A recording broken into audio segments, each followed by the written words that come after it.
just hit the button right now. Yeah, that figures. Welcome back to the Project Gen X podcast. I am one of your hosts, Alan Smith, along with... I'm the other guy, Big Dave. And on this episode, I have come here to chew bubblegum and kick ass, and I am all out of bubblegum. I had a feeling you were going to go there right off the bat. Oh, man. That... 6 years ago when Roddy Piper died, of course, I grew up a big wrestling fan. I know you did too, and Piper was one of my favorites. That was one of my favorites also. Yeah. Even when he was a heel, he was like so good at it that you had to respect the fact that he was in him. Of course, by the time he had left and started, Did They Live? He had turned face. Well, we should actually talk about what we're going to. We're talking about the November 4th of They Live, 1988 release of John Carpenter's They Live. What I was getting to is that year for my fantasy football team, my team was named all out of bubblegum. And my little I had the photo of him standing with the shotgun, nice. That was my so it's I miss Roddy quite a bit. He had a podcast the last few years of his life, and he actually had John Carpenter and Deborah Hill on there. Nice. And they talked about this, on there and everything. So it's you know how he got this role, right? Go ahead. He met John Carpenter at WrestleMania 3. And which was his farewell match against adorable Adrian Adonis. And Carpenter was like, unlike any of the actors that I know, this guy has life written all over his face. Right. And that's the reason he got the role. Yeah, it's we'll get into it. So we're going to be talking about They Live.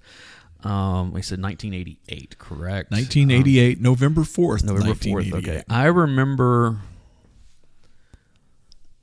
when this movie was released. I did not see it in the theaters. I don't think anybody saw this thing in the theaters. It was not well received. How did it? I'll have to look it up and see how it actually did in the theaters. But it was one of those. Is like, I want to see this, and of course the fact it was the Roddy Piper. I was like, oh hey, it's Roddy Piper. And at the time, and of course knowing that it was a John Carpenter movie, you're like, oh, that's the guy that did Halloween and The Thing and several other movies. I was interested. What's funny is that on the release, it was actually supposed to be released on October 21st. It got pushed back 2 weeks to avoid direct competition with Halloween 4. Fair enough. Okay. Which he had nothing to do with. Right, but it was still. Let's see. He was like, I don't want to have to compete with my own property. It had a budget of $4 million, and it grossed $13 million. So it pulled 4.8 in the first weekend. Right, which is, it made its money back 3 times over. Yeah. But even that would not have been seen then nor now as a success. Which is crazy, we don't have to get into all that stuff. But the funny thing, I remember the first time seeing this movie on home video, obviously. I remember my mom being like, because my mom had watched it, and I was like, oh, I want to see that. And she's like, I don't know. And she was like, I was like, why? What's so good? Well, she's like, the very last scene of the movie is was like, because there's that nude scene, and she was like, it's just whatever, and I was I don't know 14 or whatever when type thing, and it was one of those things I was going to watch it regardless, it was just kind of it was there because she had rented it, and rather than waiting until somebody was out of the house or just sitting down and watching it without everybody saying it, was kind of one of those, I said something about it, and she's like, I don't know about that, and I was just like, whatever, and liking it. It's a bit slow. No, this movie's a grinder. Okay. It's a slow burn film. Not a grind, not a grinder. Grinder is something completely different. Okay? You know what I mean. This is not going to be a repeat of the last episode, is it? Oh, we might pick up a whole new demo for this audience. Oh, no. I mean, this movie's a slow burn. How about that? Mm-hmm. And the thing is that he doesn't... Especially in the first half of the movie, he doesn't talk a whole lot. There's not a lot of dialogue in general. Yeah. the thing with rewatching this, like I told you before we hit record, I had not seen this in probably 15 years. Yeah.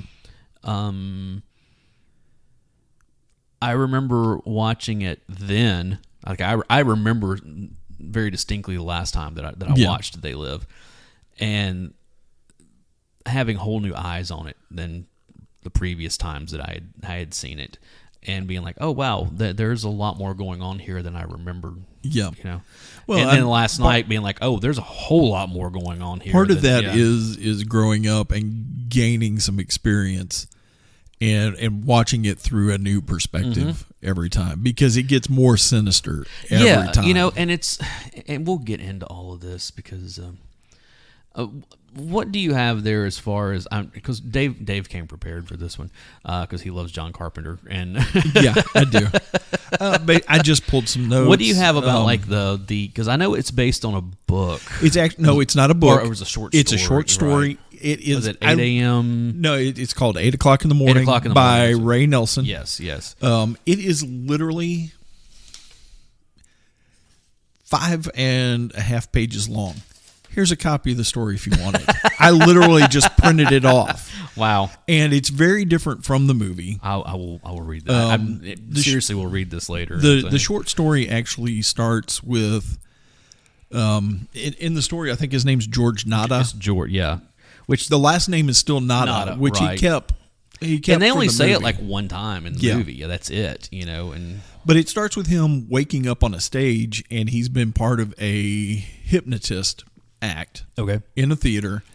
The problem is that the hypnotist woke him all the way up. Oh, okay. And so now he's seeing... And he's an old man in the story. Okay. And he's now fully awake and starting to see what's going on. Uh-huh. Fair enough. So in the movie, they changed it a little bit. And Carpenter being the lefty that he is. Right.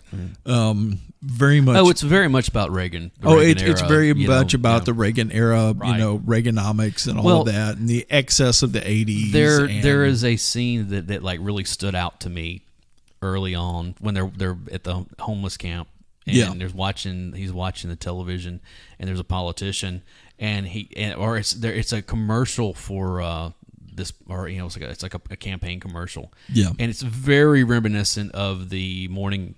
It's Morning in America, Reagan, 1984, like his re-election campaign in '84, Yeah, and I was like, oh yeah, he's really leaning into this. Oh, he was leaning into it hard, and anytime anybody asked him about it, he was like, oh yeah, absolutely, I hated Reagan, and this was I rewrote this story to be a criticism of.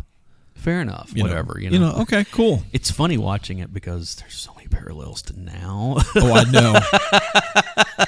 Like the longer I was watching, I was like, oh wow, this is aged really well. Oh, it's aged.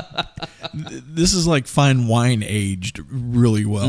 And it was how I ended up coming across it again, because I was looking. We were trying to come up with a new episode.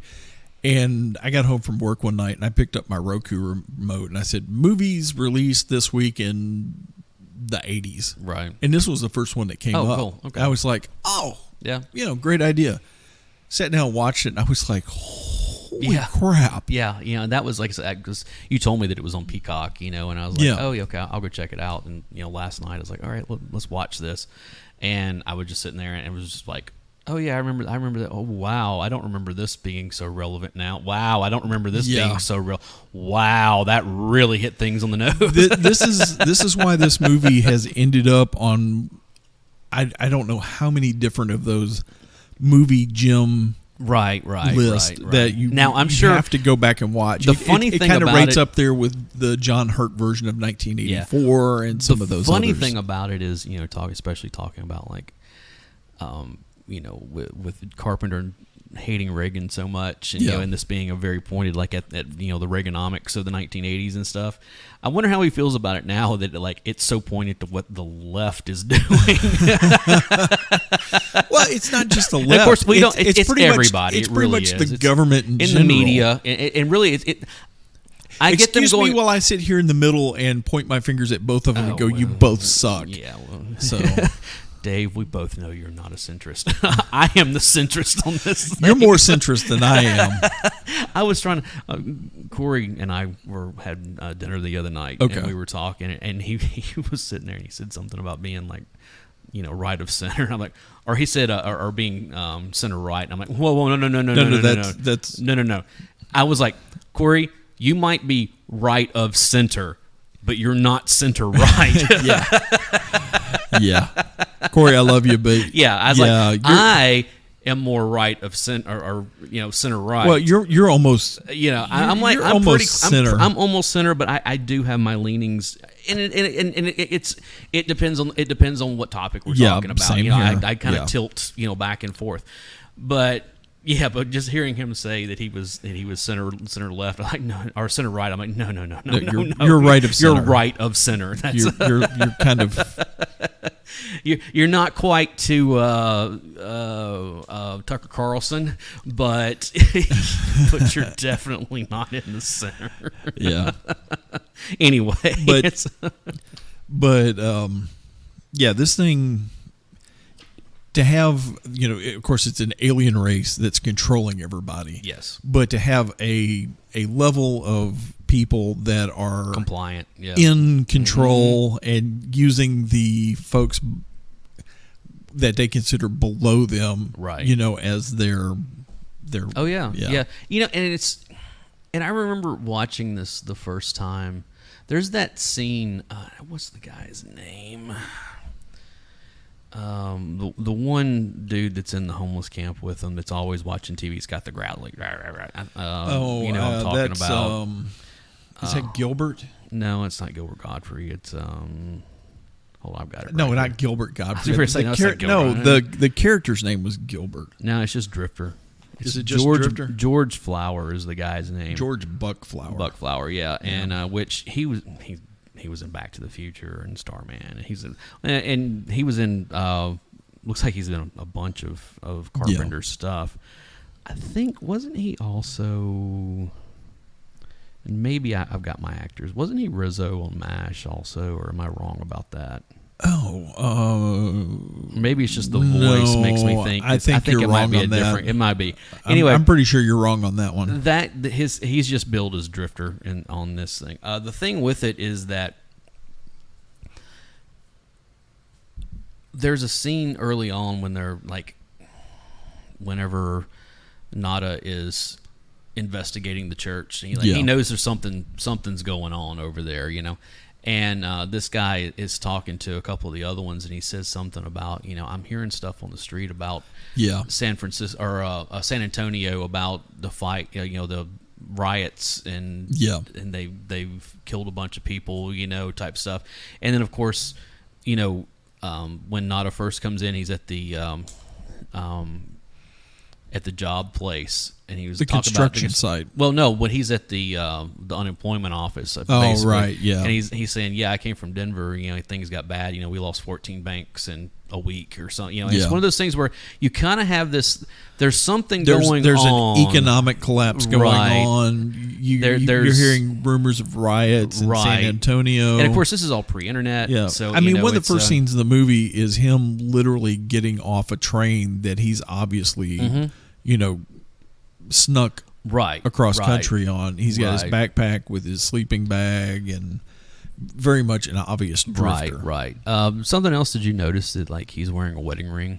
Yes. All the way through this. He never really talks about a family. Now, we hear about the family that that Frank Armitage has. That Keith David has. Yeah, has. That he's is he went in Texas? Is that where? No, it's Detroit. It's Detroit. It's That's Detroit, right. Yeah. Talking about I'm trying to get back. I got a job now, and they're all in L.A. I mean this is and it's very obviously 80s L.A. And it's an interesting, because it's one of those things where it kind of drops you in this world, and then doesn't tell you anything about it at the very front end. You have to learn about it slowly over time. You have to learn about it with Nada. Right, exactly. Yeah. And it seems like there's a whole lot more going on underneath the surface than what we're told. Even at the end of the movie, we're like, no, even beyond just the aliens of it all. It's like, no, there's this world. It's very similar to ours, but very different also. Yes. And did you notice like where the "they live" came from? Yeah, it was part of that graffiti in the graffiti. It said "they live while we sleep." And it's which is one of those things we which is in the opening scene. I mean, that's how the title comes in. It comes in. It says "they live," and then that "live" blends into that graffiti wall that they then pass to show Nada getting off that train. That's right. So, do we want to talk about the fight, or do we want to save that? Let's save that. Let's talk about who was actually in this thing. So we had Roddy Piper as Nada. Yes. We had Keith David, who was wonderful in everything he ever shows up in. You realize that this is the same man who voiced Goliath for Gargoyles. Mm-hmm. Okay. Keith David's done so much stuff over the years. I mean, much stuff. Again, one of those dudes that if he shows up in a movie, you're like, oh, this movie might suck, but he's going to be good in this. Like, he had a small part in Quick and the Dead. Yes. But that character was amazing. Yes. That type of thing. We got Meg Foster. Who I can't... she's one of those. It's like I recognize her. I can't place her though. And I didn't bother to go back and look her up. The other movie that I remember with her was she was in Leviathan. She played Evil Lynn in the Masters of the Universe movie. Right, I'd forgotten about that. And then Rob Zombie's used her in Lords of Satan and Lords of Salem and 31. But she was in because it was one of those things where she had like that several year period of time where she wound up in several things, where it was like, oh yeah. And the thing is that she's got those striking eyes of just like, you can't miss her. It's almost unnatural. Yeah, it really is. And it's one of those things, she has a tendency to kind of play bad guy, to play the villain, Absolutely. What else was she was in The Hitchhiker. The Stepfather 2. I've forgotten about that movie. Yeah, I mean, so it's one of those things that like she's one of those actors that shows up. Yeah, and then you're like, oh yeah, I remember her. Yeah, of course. Keith David also was in The Thing. Oh yeah, I mean, that's probably his really big. I mean, he's been in so much stuff. But again, the whole John Carpenter of it all. Don't put your fun away because all right. We also have Raymond St. Jacques, or however you say that, as the street preacher. Yeah, he's been in a bunch of stuff. He's been in a bunch of stuff, and he did a really good job with that. And he's only in it for like the first he's only fourth of the movie. Right, and it really is. He's in, 3 scenes or something like that? He's there. He's in the park when Nada gets off the train, and he comes by, and that he's playing the blind street preacher. Right. And as Nada comes walking up, the cops show up to drag him off. They get him back, and then he shows up that night at the shantytown. And if you're watching him, he's actually mouthing what's going on the TV, which is what catches Nada's attention. Right, and that's he starts, and then what's his name, the guy that's kind of taking care of everybody. I'm guessing that was Gilbert. Gilbert.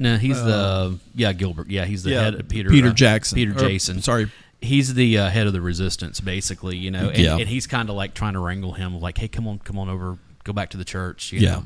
And then he shows up again whenever Nada goes into the church. Yeah. Because he finds he's the one who finds Nada in the back of the church. And then when the raid happens, the last time he's seen, he's swinging his cane wildly at these riot police who showed up to basically bulldoze the encampment and burn the church down. The way that they did that, like, and every time that those police officers show up, that whole again, it's something that we have seen many times over the years in different circumstances. You know, sometimes in the U.S., more so outside of the U.S. Here, of course, here in the last couple of years, we've seen it inside the U.S. But it's still kind of jarring the way that they just all of a sudden show up out of nowhere, and it's just they're lined up, and they got the right gear on. They've got the clear shields out in front of them, and they're basically going to Roman legion right over the top of anybody that's there. and then bringing the bulldozers, you know, and just going right after everything, and it really is it's a very striking image of oh, wow, this is this is not good. Anytime you see a show of force like that, out of anybody, right? Exactly. Exactly. Having people just show up in the streets and just being a mass of people is one thing, right? Having an organized show of force, right, is something completely different. That's another level. Yeah, and again, it's kind of one of those weird. I understand that they're trying to find where the signal's coming from and who is leading the resistance, that kind of stuff. But the fact that they just go straight into the homeless camp is kind of odd, because it's like they focus in on this church because they know something's going on there, but then they're just like, okay, well, this is right across the street. While we're here, we'll just go ahead and clean this out at the same time. And it's just kind of like, okay, that's weird, And then they show up again later, like when they actually find the resistance, And again, that's a whole thing. While I'm thinking about it, later when we get into the when they're in the secret base, and you've got all these security guards that are like dressed in like the blue or the white camo, that kind of stuff. Did you watch them? Apparently, no one went to any of them and said, "Okay, this is how you do. This is how you carry your weapon. This is how you." I mean, it's just like $3 million budget, man. But it was still kind of. They're supposed to be background characters. I know, but it was still one of those things. Like every single one of them, like when they're chasing, Nada and Keith David's character. It's one of those things where they're like, I'm sitting there watching. I'm like, man, none of them know how to carry a gun. None of them know how to they don't know how to clear a building. They don't know how to, because it's like, they're just all like running right out in the middle of hallways and stuff. And it's just like, what are you doing? And now that I think about it, that might be the point, because all of those guards were aliens. Yeah, I know. But you would still think that if you are, taking over, if you're an intergalactic force that's like, even if you're doing it in secret, you would still think that you would have some knowledge of how to do this. Well, they talk about that a little bit, because they're like, as long as they're not seen, they've got nothing to worry about, and they're not really dominating species. Right. They're business people. It's all a big business deal. Right, and that's they're cultivating this planet and these humans for food stock, and they're selling it to other species. Right, and they're taking it over by greed. Yeah, is what they're doing. I mean, that's the which makes perfect sense, because that there's always going to be somebody to sell out the human race for greed. Well, it's usually going to be one of us that sells each other out for. But they talk about it like it's more of a business deal than it is an actual invasion. And that's the whole thing with the Drifter. Like later, when you find out that he's been recruited and he sees them, he's like, "Oh, they recruited you. I would, blah blah blah." And he's like being completely like arrogant of like, "Oh yeah, let me show you all this stuff. Let me, But it's more of a recruitment thing than it is a dominating, because they've basically lulled the entire population into a trance. Mm-hmm. Yeah. So it and the whole the obey and all that this stuff, it have become pop culture. They've become iconic in a lot of ways. You see kids, you see these stinking Zoomers walking around with T-shirts that say "obey" on them. You're like, but you also see them show up every once in a while in memes and this and that, and of course, there's always somebody that shows up to a protest with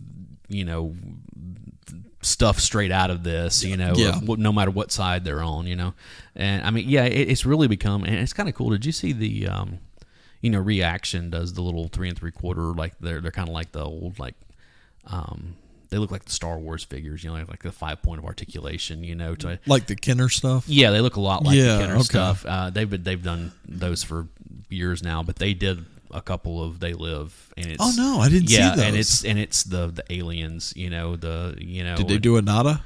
No, it's just the aliens. Oh. They didn't do, or they may have, and I just missed it. The only ones I've seen are the aliens, and they usually it would be cool to have like an alien and a nada. Yeah, I know. Yeah. I think they probably didn't because of the licensing with Piper, and all that stuff. Especially now that he's gone, and I know his wife and family. He's got a son and a daughter also. That I'm sure they could probably get it, but who knows? It's going to cost them. Yeah, but the thing is, they didn't do any of the other ones that I'm aware of. It's not like they're not going to sell. Well, exactly, but the thing is that the aliens that they did, even for being the low articulation and stuff, they did a really good job on the paint jobs on their face. And nice. Stuff. So yeah. And I think that one of them comes with a newspaper that says it has like "obey" written on the front of it, or whatever. So it's nice. Yeah. What do you got? But I was just looking to see who else. You want to talk about the music a little bit? Well, no, hold on. I was looking to see because I kind of put down some notes. Mm-hmm. I know that the middle part of it, when he gets the glasses, like when he puts them on and he's starting to realize what's going on. Well, Carpenter had also pulled from a lot of sources. It wasn't just the short story. Right. He pulled from like a comic book. He was taking input from cast and crew. Right.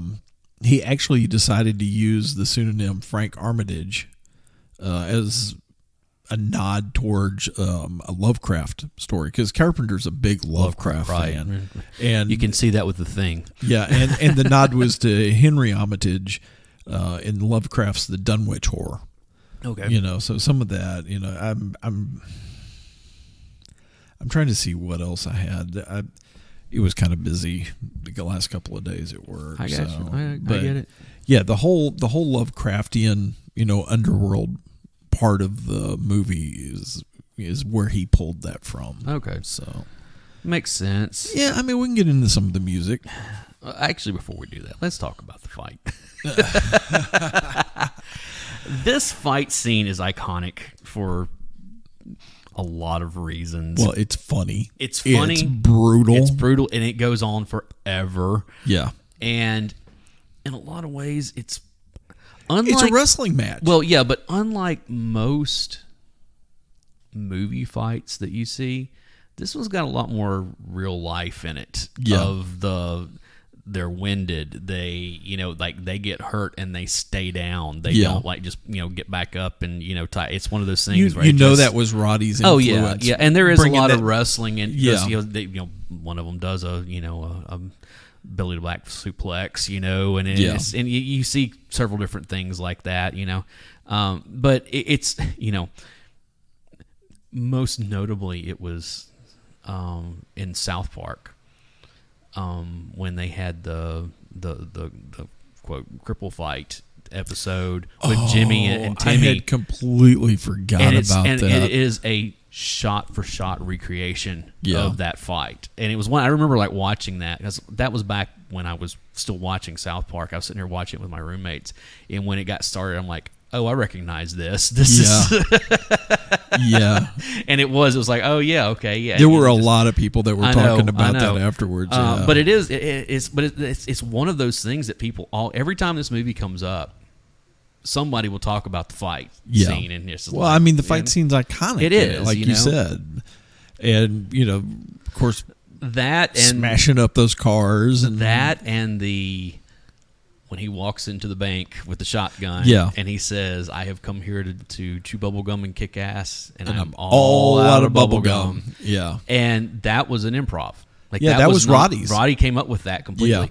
Because like I said, I was a huge Piper fan, so I listened to his podcast, that kind of stuff, and he had the last few years, like I said, when he was doing his podcast and everything, he had a sponsorship with Jones Cola it was called All Out of Bubblegum. Yeah. It was a bubblegum flavored soda. I've actually had that before I found out I had diabetes. Yeah, and so it's actually not bad. Yeah, and so it's one of those things that he had fully embraced all of them. It's an iconic movie. It's one of those things of most people don't know that they're making a cult movie when they make it, but then all of a sudden they realize years later, it's like, oh, we made a cult classic, you know, and that's one of the things that this movie caught on fairly, like, again, I did not see it in the theater as most people didn't. I saw it on home video. VHS. But then it hit HBO and all that stuff. And not only that, it also hit USA and TBS. That was actually the first place I saw it. It was on USA Up All Night. And I was like, what is this? I know. And, so and a buddy was like, oh, dude, you can rent that at the at you know, the IGA. Right. Because I think we were still living in Illinois. Yeah, in Illinois at that point. Right. And that was one of the things. This is one of those movies that once it hit cable, all of a sudden people were talking about it again several years later, you know, and it just kind of kept building that momentum and building it and building it and building it. And I was sitting there watching this last night, and one of the things that went through my head about midway through, I was like, please, God, don't let them try to remake this. There was, I don't think I put that in my notes, but there was talk in 2010 of a remake, and it never went anywhere. Good. Some things do not need to be remade. No, I'm absolutely sorry. not. Some things do not need sequels. I know, haven't they done some like comic books or something that kind of tell I think so, you know? But you know, I don't know. Obviously, I didn't do my homework on that, but I seem to remember that back in the 2000s somewhere. I think it was. It seems like everybody IDW was doing a bunch of like gets a comic book at some point. They were kind of because like, you know, those they did several like there was a Halloween comic book that kind of like told some other story, you know, and there was the Thing, and there was several. I think the Halloween thing was actually trying to do the anthology type thing. Well, I know some of it did tie back into the whole Michael Myers story, you know. It's one of those things where. There was, again, when you're looking at the 2000s, you're looking at all that, let's get all this nostalgia, we got to go back into this, and so it's like, we've got this property, we can do this, we can do this, we can do this. It's like, we don't need all this, you know. It's like there's a reason we don't need all this stuff, if you're going to do it, find somebody who loves that property, and let them do it correctly. Yes. I know I keep hitting on the Dave Filoni and Jon Favreau Star Wars stuff that's going on Disney Plus. Honestly, those are the two that should have done the last three movies. I mean, the Mandalorian is the best Star Wars I've seen yet in a long in a long time. Yeah, of the new stuff. Rogue One was really good. One was really good. I actually enjoyed Solo. Solo was not bad. I enjoyed Solo. Okay, it was not a great movie, but I liked it for what it was. It's a popcorn Star Wars movie is what it is. The biggest problem I had with Solo is that they felt the need to try to explain stuff that didn't need explanation, like the dice and the his last name and different. It's like, no, we don't need any of that. We don't need any of it. We don't need any of the retcon. Yeah, none of that. Just let it go. But I think some of that was already in the works before Ron Howard got a hold of it. Well, because I forget who had it. It was the I forget who had it before Ron Howard. I think Ron Howard did a what were pretty good job with saving it. What were those guys' names? Because I think J.J. Abrams looked at him and said, "Okay, enough of this garbage." No, what was the guys? It was it's a duo, and they were wanting to do a lot more comedy with it. Yeah, and then, you know, Disney stepped in and said, "Hey, this is Star Wars. We don't do comedy." And that's a load of crap. I know. Because everybody knows Han Solo was the comedy relief. In the original trilogy. Right. Well, just him chasing the stormtroopers in the Death Star, and then coming around the corner and like then a whole battalion standing there. It's like, it's back the other way. Well, that didn't take long. We got company. Mm-hmm. Yeah. So I mean, it's I don't know. We've rambled already. We've gotten to Star Wars already, which says something. But we were talking about the music. Yes. John Carpenter did the music on this, which he wasn't the only one. He had somebody working with him. It was. Sorry, my mic. That's okay. You know, I just had it here, and now I can't get to it in my computer because the thing that's the music that played first of this episode. It's the the music that plays all the way through the movie. And it's funny because like you listen to you go and you listen to the other stuff that John Carpenter has worked on, like the Halloween score or the Thing or the Fog. Like he did all of his stuff, all for that. And you listen to this one, and this is a little different. Oh, it's very different. This is very bluesy. It's like this is not what I was expecting. Synths and very moody and. No, this is almost like a three-piece. This is very blue-collar, working man. Drums, bass, and a little something else. I think there's a harmonica in there. Yeah. And guitar.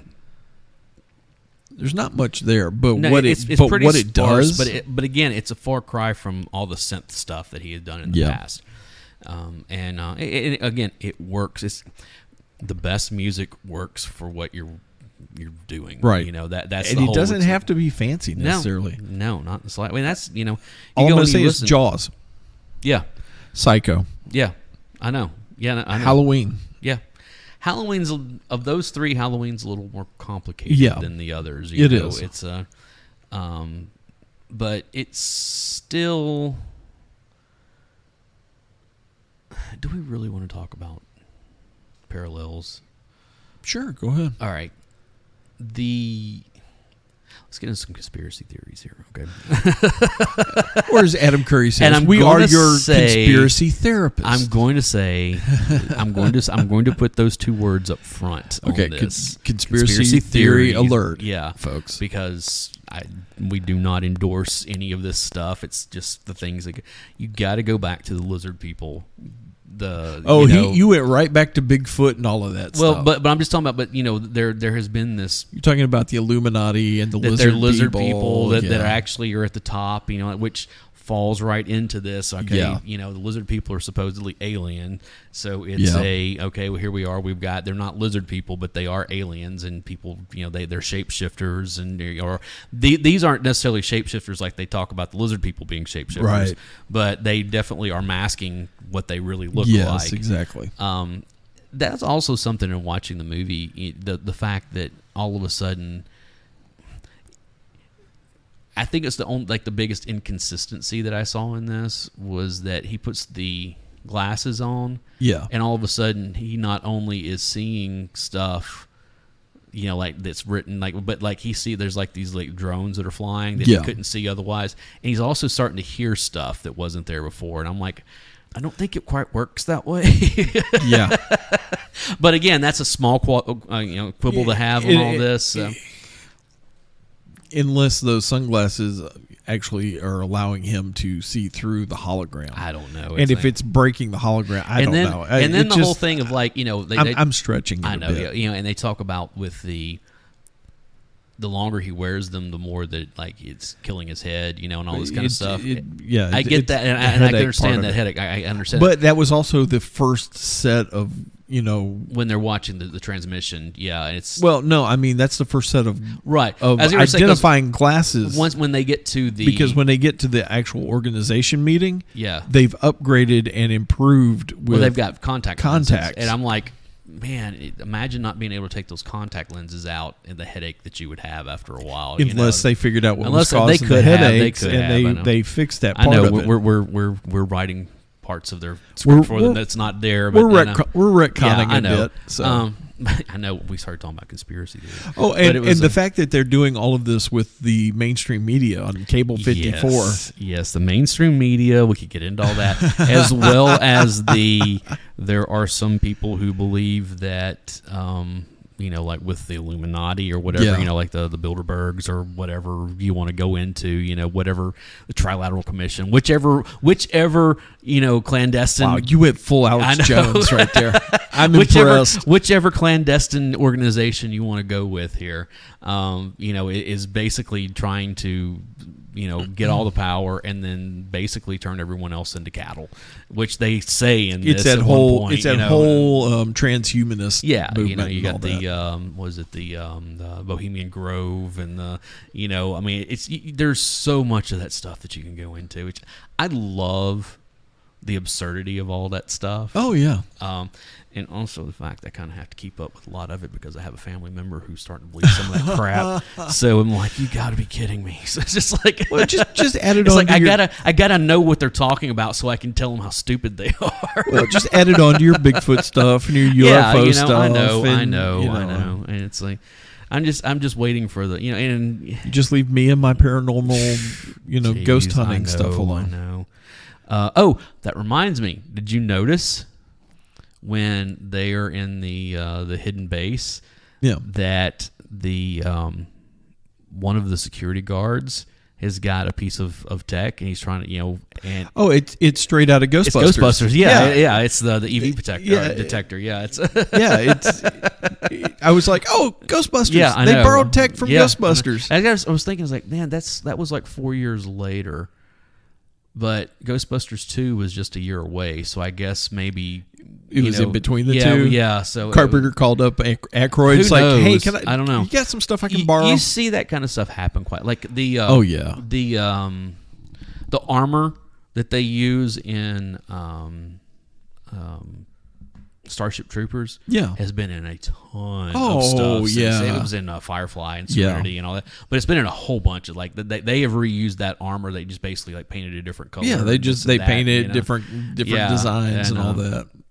Which Starship Troopers is another great satire. That's another great satire that went a totally different direction from the actual book. I know. Yeah, that's if they'd followed the book more, it would have been way more dystopian. Paul Verhoeven with that and RoboCop and Total Recall and it's like they're all satires. Yeah, I mean, they're these hyper violent satires of just like all right. And I'm not even gonna lie, if I'm flipping through because I still have cable. Yeah. If I'm flipping through and I see Starship, I'm like, okay, we're stopping here. Starship Troopers is one of those movies. It's like that one, Tombstone. There's like another one I know. Yeah. There are several of those movies, and you just kind of flip through the channels. You're like, oh no, I know what I'm doing the next 2 hours. Yeah, this is but yeah, I mean, it's like I said, watching, especially in our current state of the union of our political discourse and polarization and whatever buzzword you want to put in here, quagmire, whatever buzzword you want to throw in here, giggity. This movie, for being 30 plus years old, like really, like I was watching going, wow, this plays really well in 2021. That was another reason why I wanted to do this one, because not only was it released this month in '88, it has really aged well into where we're at now, and which is something which is so funny because a lot of that stuff, especially from that era, people did not age well. It didn't age well, for whatever reason. I mean, it. And that was something that Nada says at one point, like when they're him and I can never remember the dude's name. It's Keith David's character, Frank Armitage. Frank, him and Frank are talking like that, that first night or whatever. Yeah. And he says to Frank, no, I believe in the American way, and that hey, if I just put my head down and work hard, then it'll be all right. Yeah, that's Frank saying that.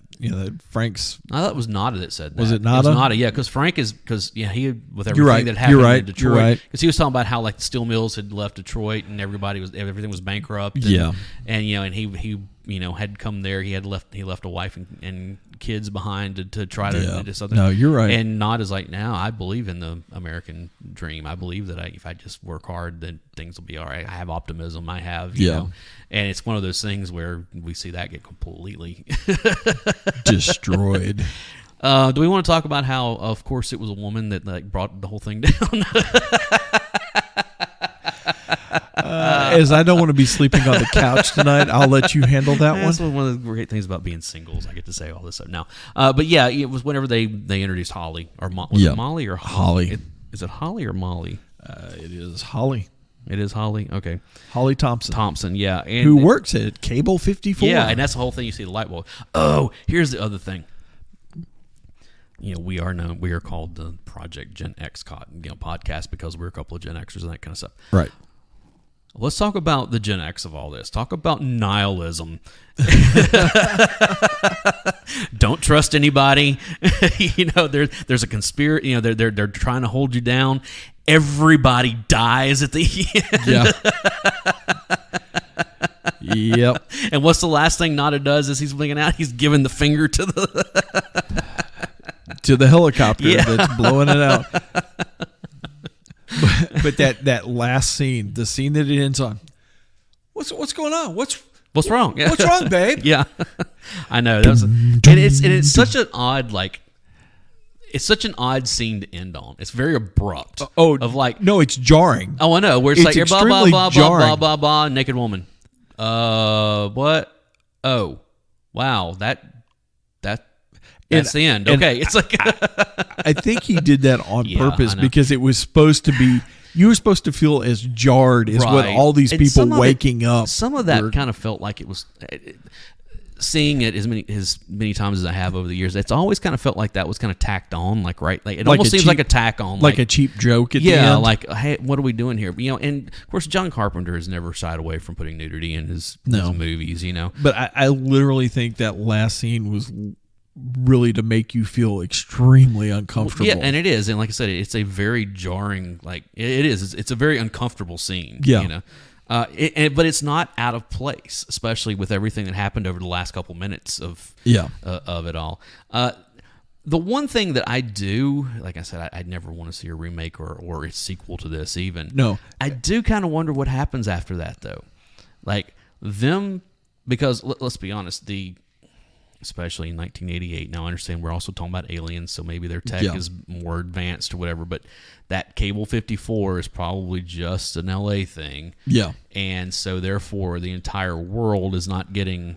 Unless they are. And that's what I said. Maybe maybe the whole U.S. got it, or something, because it is cable, and so, therefore, it would probably be in every home. But, again, it's one of those things where it's did everybody wake up? Or did just the people in LA wake up, or what? Or the people in the U.S. Right. I like to think of, I forget what year in the 80s it came out, but you remember the television series V? Oh yeah, that was in 83, 82 or 83. Right. Yeah. So I like to think that this movie is probably what started, and then V is what came after. Well, but V was before this, though. I know. V and then V, the final battle. Yeah, I know. I'm just putting it out maybe, there. I don't know, or maybe Alien Nation. Oh, there you go. One? Yeah, that's I don't know. I mean, where do you rank this in the John Carpenter pantheon? Ooh. So we're talking about Halloween. We're talking about The Thing. We're talking about The Fog. We're talking about Escape from New York. We're talking about Big Trouble in Little China. Yeah, we're talking. This has got to be a top 5. We're talking, if not a top 3. Prince of Darkness, In the Mouth of Madness, Starman, Assault on Precinct 13, Christine.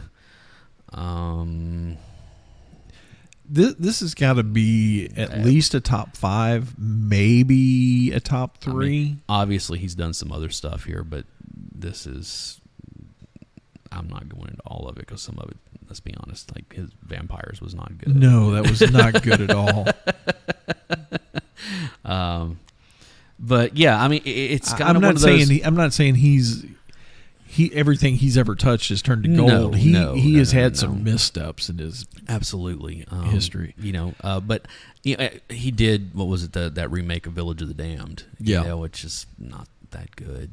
I never really cared much for that first one a whole lot. The creepy kids of it all is one thing, but I gotta say that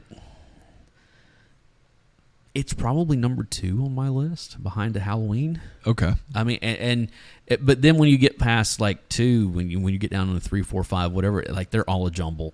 Escape from New York, and The Thing, and I'll be honest, I have never been as big of Halloween. They Live, Escape from New York, are probably top 3. Big Trouble in Little China. That's got to be got to be in there. 4 or 5, right? So I really, really enjoyed Christine. Right. So that's probably in my top 5 also. But I think I enjoyed that more because it was a Stephen King property than I did because it was a John Carpenter property. And the two of them working together works. I'm fine with that. But the way the thing was shot and the way the story was told, it's a little different from the book. Right. And it has to be by necessity. Well, yeah, absolutely. But I'm sorry, that's still one of my favorites from when I was a kid growing Christine, up. Yeah, and of the different, because I was a huge Stephen King fan also. Yeah, Christine is probably somewhere in the middle as far as Stephen King movies. There are others like Maximum Overdrive and Pet Sematary, and a few things like that are, and a lot of people don't even think either one of those are the best Stephen King stuff. No. But it is one of those, obviously, Misery.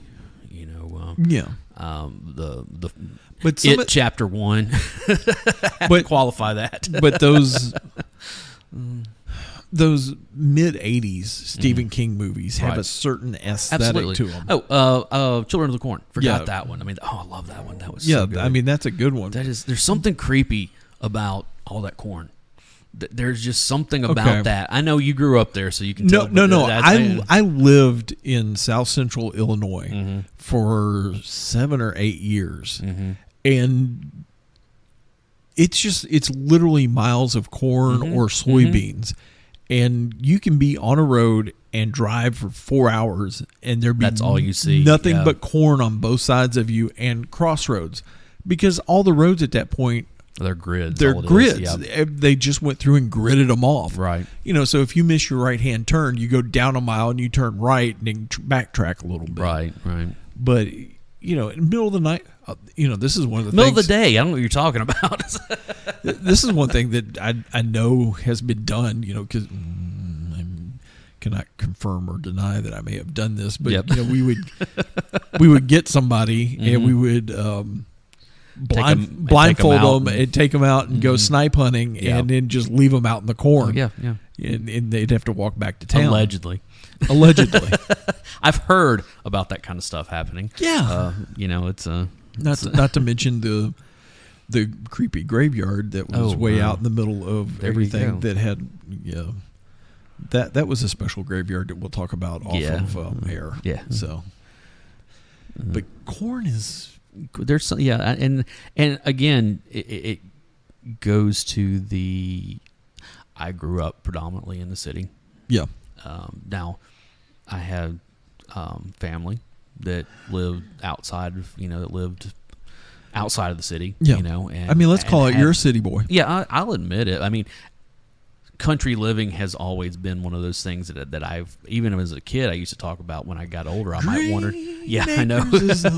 I know. As soon as I said it, I heard the Green Acres thing. But but it is one of those things that I've thought about a lot over the many my years of like, hey, this actually is sounding better and better all the time, and having some family that live out of the country or out in the country, away from the city, that had like up around where I live. That had at least at one point some a field with I think it was I think they were doing soybeans, if I'm not mistaken. I think it was soybeans, and it was one of those things that you would kind of go through, and it was when the summer when it had all grown pretty high. Soybeans doesn't get high. Maybe it wasn't soybeans. What do they have? I don't know. Whatever it was. Soybeans does not maybe get it wasn't. tall. I think they did soy and they did something else too. Probably canola. It's been a long time. Did they do canola? I don't know. I killed a lot of brain cells between then and now. I'm sure Charlie can get in touch with me and let me know when I'm. Yeah. Because my cousin Charlie listens to the show. What's up, dude? Yeah. Thanks for driving everything. He's a truck driver, so he's the one. Oh, we salute you, sir. Yeah, absolutely. We salute you. But it is there is something about being out like that, especially for city folk that that were like, oh, this is both peaceful and unsettling all at the same time. Well, I mean, that's, then, you're in town. You're used Right. to there being a lot of people around. Right. You're used to there always being noise going on. And when you get out in the country, it's something. It's quiet. A night. But it's also noisy. A night in the country is one of the loudest things you will ever hear. And I mean that in that the silence is loud, but also the fact that most people kind of forget that you get out far enough to where you're kind of like in the woods or, or far enough away from civilization where there's a lot of animals. Those animals are making a lot of noise all through the night. It's an old joke. You can be sitting at a deer stand and have a deer sneak up underneath you, and you never see them until they're running away. Absolutely. But you can have a pair of squirrels come out of a tree and start wrestling with each other, and it sounds like you've got an elk herd coming directly at you. My dad tells a story about many, many years ago going deer hunting. And he said he was sitting. He wasn't in a stand, but he was. I think he said he was like under the tree. So he was still hunting. He was. Yeah, it was one of those things where he was down on the ground. Yeah. I think he said he was sitting under a tree. Yeah, that's called still hunting. And he heard something, and he turned around, and he had an apple that was in his back pocket, and there was a doe that was eating the apple out of his. He had no clue that it was even there until Well, we're actually starting to get some bear back in the area. Oh yeah, a year and a half ago I was driving home. We're getting a whole bunch of stuff back in the area. Well, a year and a half ago I was driving home, and I had a adolescent black bear run across the road in front of me. I almost hit him. I was like, oh, that was a bear. Yeah. And so I called TWRA, right, which is our local wildlife resource, and reported it. And they're like, you're nuts. Mm-hmm. There's no bear in the area. And within 3 months, people all over Springfield and Greenbrier and all that was like, hey, I've seen a bear. Right. Hey, I've seen a bear. And there's enough wilderness up there. Around that area that bobcats are all up through there. Well, bobcats are normal. I know, but we're starting to get some cougar back in the area too. Coyotes have been around, but they're starting to like really invade downtown Nashville too we've got an overpopulation problem with them, and there's actually a no limit on killing them or a season on killing them right now because they've become such a menace. Right? Did you see the video? We were so off topic. Oh yeah, you saw the video a couple of years ago. This happens every time we get towards the end of the episode. I guess you saw the video. If I find it, I'll put it in a link in the notes of. There was a news report, somebody that, downtown Nashville, which is very heavily populated now. And I mean, it's just like miles of concrete and buildings and, whatever. That a coyote got inside the Nashville, the Music City Center, which is our convention center, our big multi-million-dollar, blah, blah. And it was in one of the bathrooms on the, up on the counter.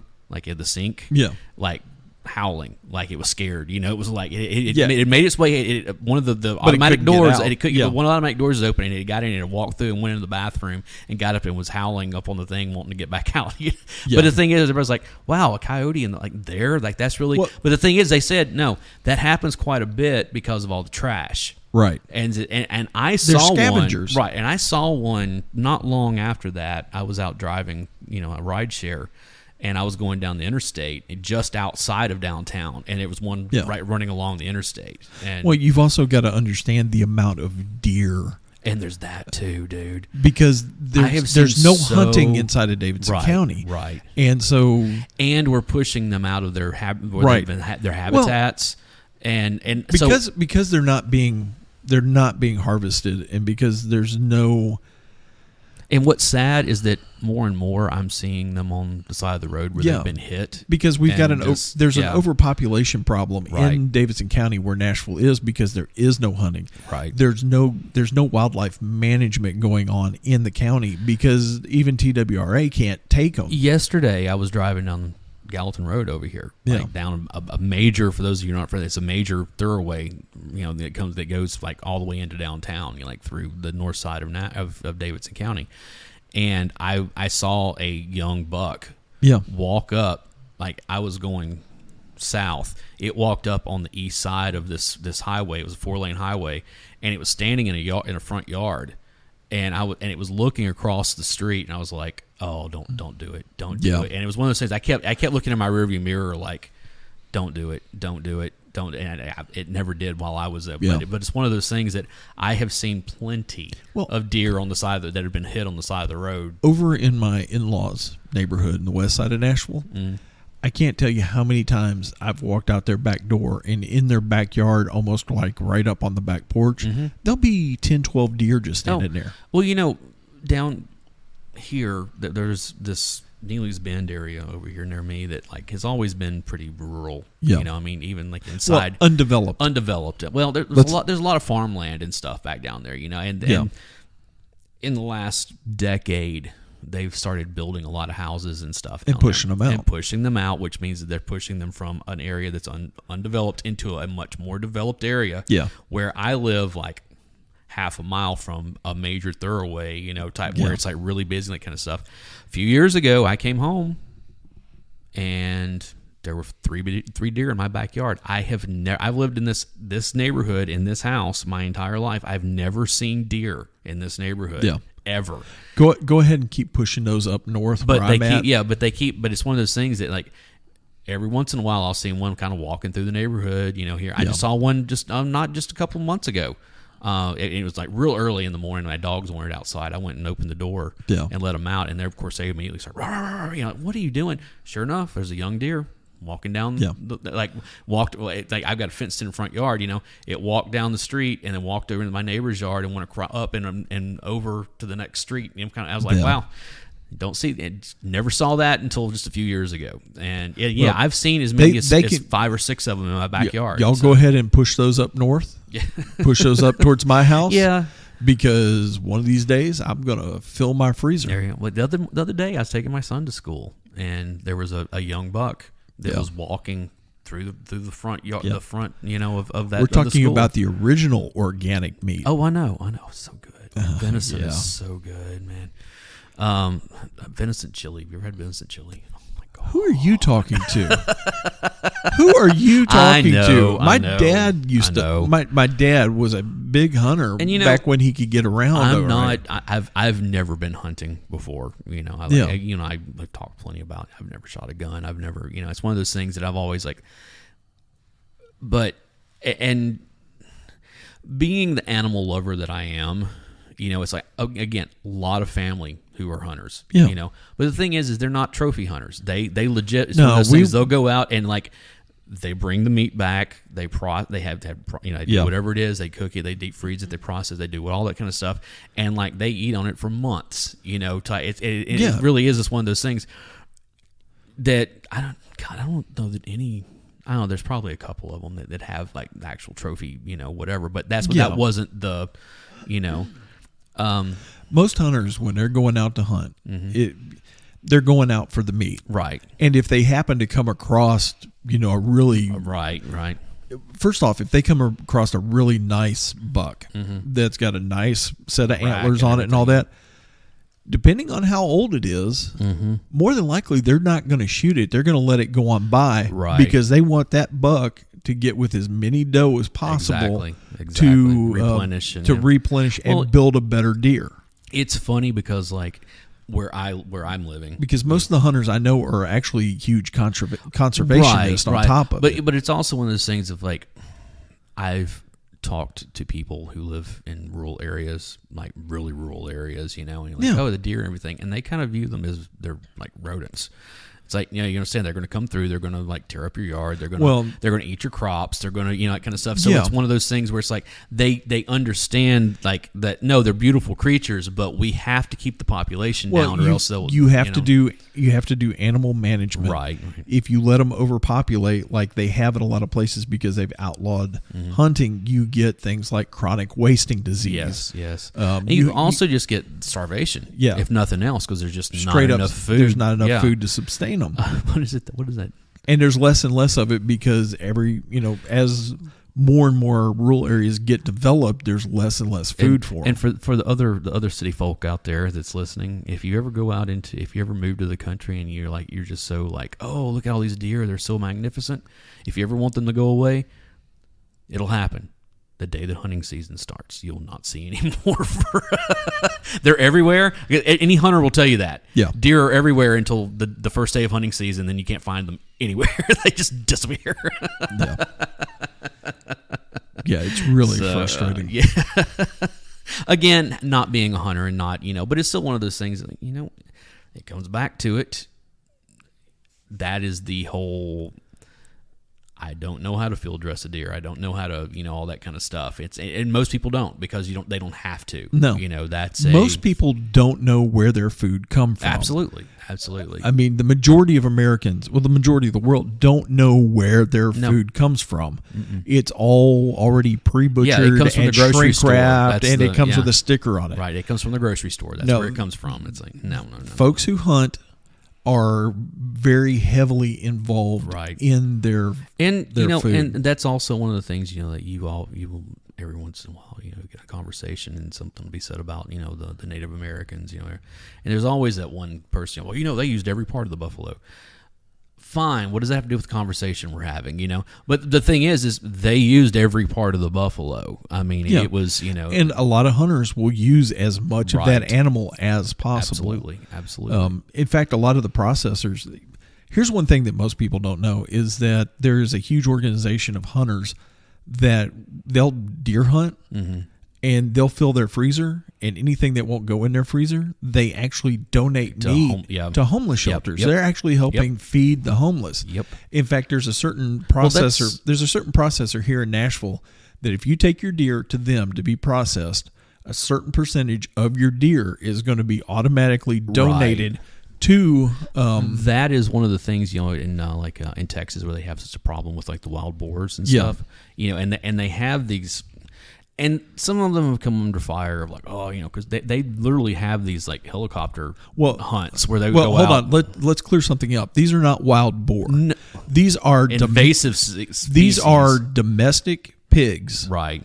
That have either escaped from a farm somewhere, mm-hmm. or people have purposely let go out into the wild. These are not actual boars. Right. And they go out and they will multiply like you wouldn't believe. And you're talking about litters, I forget how many weeks apart. Right.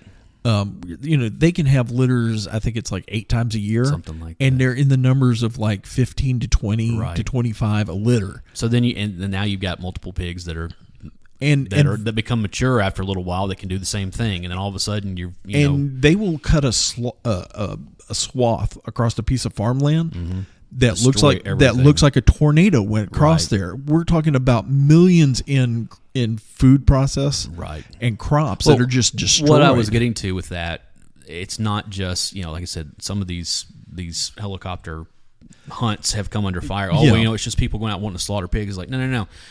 They go down after they have this hunt. They take all those pigs to the processing plant, and then they donate all of that. They take some. It also depends. They have to go through and they have to test each one of those animals and go through because there's quite a bit of that meat that's no good to eat. You can't. But the stuff that is good though, they wind up donating to homeless shelters and and different stuff like that. So it's one of those things again. You go back to the whole. We as Americans, and let's call it like it is. Those are not hunts. They're kills. I mean, no, it's not even a kill. We're talking about rodent eradication, because these things are the biggest rats. Well, that's one of the problems. What was it in Northern California? They're having like real problems with this kind of thing because of all of the quote unquote preservation laws that are on the books. It's kind of like with their wildfires and stuff. It's like, if you don't clear out the dead wood because you're like, no, we have to leave all that stuff there. Well, that's kindling for your forest fires. If you don't do, it's all about conservation, is what it comes down to. If you don't do your land management and your conservation, nature is going to take care of it for you. How nature takes care of undergrowth and burns it off. Yeah. It literally will start a fire, or you'll have a lightning hit that will start a fire, and it'll burn all that out so that it can and have everything else. So it can have new growth Right. and replenish that area. Well, it's like Pink Floyd said in '94. She will take it back one day. That's and really and truly, that's whatever your belief system is. The concept of Mother Nature. Yeah. Well, Mother Nature is undefeated. Okay, that is. Yeah. whether we want to admit it or not, that is. We do our own stuff to screw things up, but if Mother she Nature is decides undefeated. that she's going to fix something, yeah, she fixes it. she fixes it. And it's not pretty, Nope. So, anyways, on that note, Since we've veered so far off. as we normally do, Yeah. we want to say also this is going to post just a few days before Thanksgiving. Yep.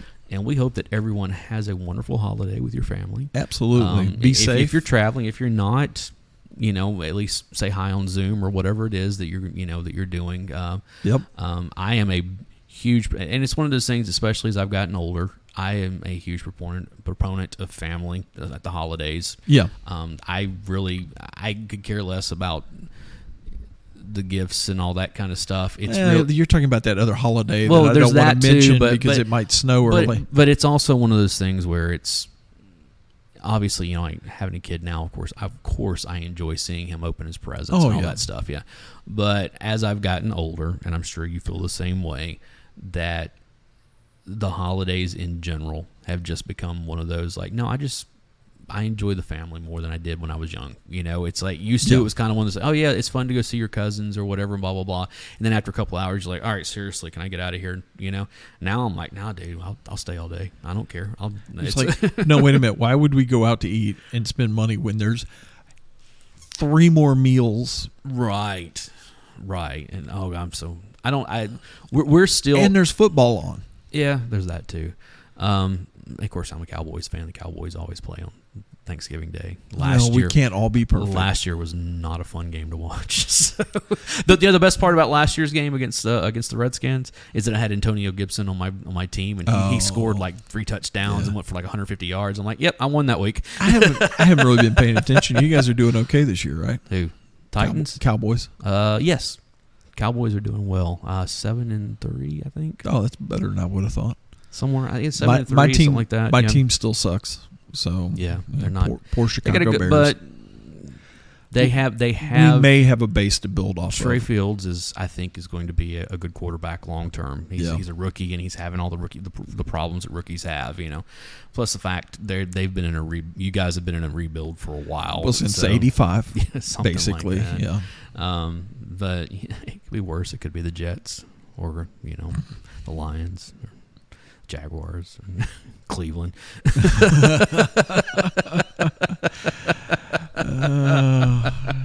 See, now I'm depressed. Now I need some sausage. I need to go find me some Italian But yeah, sausage. what we were saying is we hope you guys have a wonderful Thanksgiving. Happy Thanksgiving. We will be guys. back with some more stuff. I'm still trying to put together my epic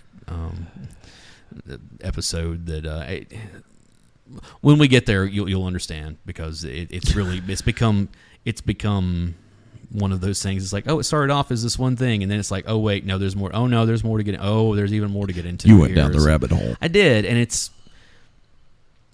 when we get to the topic, it's one of those things. It's both fascinating and sad at the same time. Well, I cannot wait to learn and be used as your whipping boy for yet another episode that you won't tell me what it is. Yeah. So, anyways, guys, thank you go and check out our social media. Of course, there's Instagram and Discord and Facebook. We've had a couple new folks join. So Discord, we have come over and join the party. It's fun. We're building a community. There. And that's the thing. We want this to be a community. Absolutely. We don't just want to be talking at you. We want you guys to talk back to us. You guys that are listening, especially the ones that we don't know on a personal basis, it's like, Miss So, hey, it's nice, I'm so happy to have you, found us randomly on YouTube, and then, wound up in a couple other communities on Discord and other stuff, and we're always happy to hear from you, as well as everybody else. But like people like her, that's how we know her is because of Discord more than anything. It's how we get to talk to her. And so it's one of those things that's awesome that we're building this this community. And then when we community hear from only you, works when you talk back to us. Come on, talk back to us. And that's the best way to do it is go get on Discord. Yeah. I mean, there's anyway, if you go to Instagram and you send a message, I will respond to you. Okay. I mean, that's no ifs, ands, buts about it. I mean, I carry the Instagram. Dave carries the Facebook, which I've been slacking off again because work's kicking my tail. It is what it is, but it's one of those things, especially on Discord in real time. We're both there. You can more than likely if you post something on Discord, you'll hear from one of us, if not both of us, within a few minutes. More than likely, or at least within the day. Yeah, sometimes things get, but 9 times out of 10, one or both of us will be like, "Oh, hey, blah blah blah," and so and again, we've got some great people over there. Barry is in there that was on our last episode, as well as several other people, and we've also gotten some of the people over from the grown up, the Gen X grown up Discord, and John from the show is in there, and it's one of those things. We have a good time, and if you guys want a really good time, go join Gen X Grown Ups Discord. Yeah, if you're not listening to their podcast, go listen why aren't you? Yeah, go listen to them, but also join their Discord, because let me tell you about a community. they've got a great community over there, and we love them. So and sometimes we just go over there to poke the bear. Yeah, and sometimes you go. Sorry, George. Well, yeah, there's that too. Now we do. We love all those guys. So, anyways, again, everybody, thanks for joining us. Have a happy Thanksgiving. Happy Thanksgiving. We love you guys, and we'll see you next time. That's Alan Smith. And that is Big Dave. And we'll see you later. See you.